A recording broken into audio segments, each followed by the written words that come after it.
I had to jump in on the new trad wife trend talk or whatever it is, the controversy of that. I'm not sure what the controversy is when people who share a life together decide to build and partner with that life. And the more that we deny and refuse to stay home with our children doesn't hurt the man, it hurts the family, it hurts the children.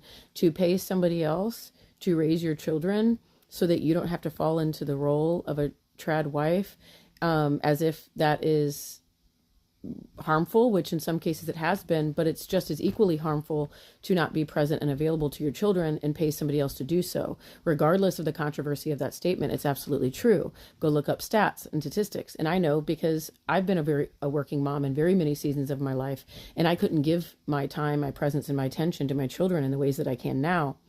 And at times it's been a detriment to me because life is a balancing act, and it's necessary to continue to reevaluate and readdress your life to see where that balance lies.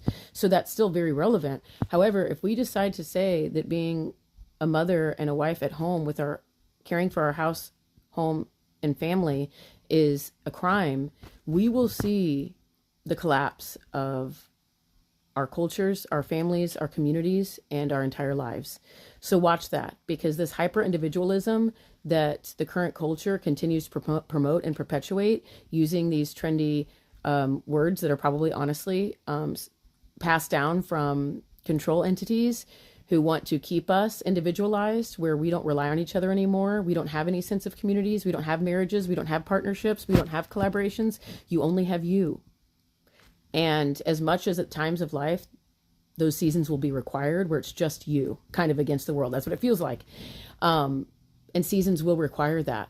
But to sign up for a life where we don't have each other, we don't have collaborations, we don't have partnerships, and we rely solely on ourselves, that will be the collapse of our society and family systems. That will be the collapse of children having parents home, available and present to their growth, their life, their journey. And instead, we're paying babysitters, giving our children to schools to raise. Yay, they have really great, the education system is, let's be honest. I don't think that we should hand over our children for somebody else to raise so we don't have to be a trad wife.